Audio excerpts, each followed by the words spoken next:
Said made a wrong turn once or twice. Dug my way out in blood and fire. Yeah, yeah. Effing perfect, man. You like that, Eduardo? I might keep you around, man. You're alright. Hey! Well, it's February 20th, and this is the Afterfight Afterthought for the Nonito Donaire Fernando Montiel fight. And in that, we have the... what I do is I go over the before, the during, and the after the fight for both fighters.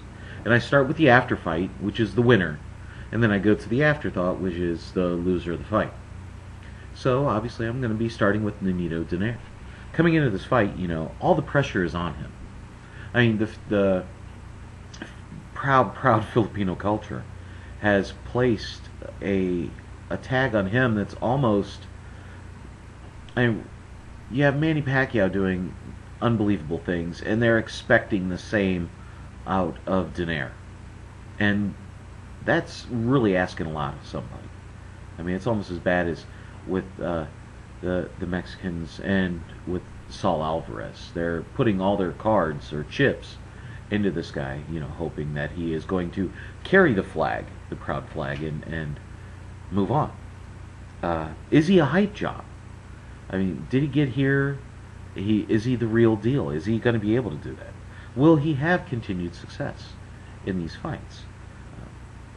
You know, and especially when he starts going up against bigger opponents. You know, there's the controversy with Victor Conte, but I would think it's almost a wash because people are really going to be looking out and seeing if he is, you know, not clean and stuff like that. So he might be cleaner than a lot of the fighters that he's going up against in reality because of this, because of the worries that he's going through. You know, if he wins, you know, he's got the mega fight. He's got the Mares Agbeko winner. And then he can step up to the super bantamweights like he says he wants to and maybe, you know, challenge there. Going over to Montiel. You know, coming into this one, he's a champion at the crossroads. He's not even the favorite in this fight. In fact, you know, he's being seen as a stepping stone. A champion being seen as a stepping stone, you know, for some other fighter just coming through. He's just going to walk through him and go through. You know, so he's motivated, more than motivated, to see this through. He needs to prove that the win over Hasegawa was more than just a fluke knockout, and that he really can beat up and win against the elite competition. That his reign is secure. And obviously, if he wins, he gets the Mares Agbeko super fight. So there's so much riding on this for both fighters that, you know, a loss is going to be set them back at least 2 to 3 years, you know, to where they are. And in a fighter like Donaire's case, it could be basically the end. They're like, all right, all the hype, everything, all the push, it's gone. So the fight starts, and both fighters are in there. You know, they're feeling each other out. You can see Donaire has it from the outside. He's controlling it. He's outboxing. You know, he's landing. They're both landing solid shots. And, you know, but it appears that Donaire's are just a little bit more, you know, when they're landing, they're doing a little bit more. Montiel's showing a great chin because his knees aren't buckling when he's getting hit with these solid shots. Going into the second round, there was a right hand in there that looked like it really took the starch out of Montiel. And that was probably at about the 1 minute mark or somewhere in there. You could just see that it changed his demeanor a little bit when he was in there. It didn't mean he stopped fighting. Didn't mean he started pressing. In fact, he realized he couldn't stay on the outside, and he was going to have to close that gap. So he started getting into a rhythm, and they start going back and forth. They're trading great shots, landing good, solid shots. And Montiel actually was landing a couple good hooks in there. And then, bam. The left heard from around the world. The flash and the bang all rolled into one. What people are all focusing on that is, I don't think you realize how awesome that punch was. because Montiel landed a solid right hand. When he threw, he connected. You're not supposed to get hammered by a punch like that when you're landing a solid shot. He lands the right hand, and as it comes across, Donaire shoots that left over and crushes his temple, puts him basically into a seizure. He got up, which was absolutely amazing, but you knew the fight was done.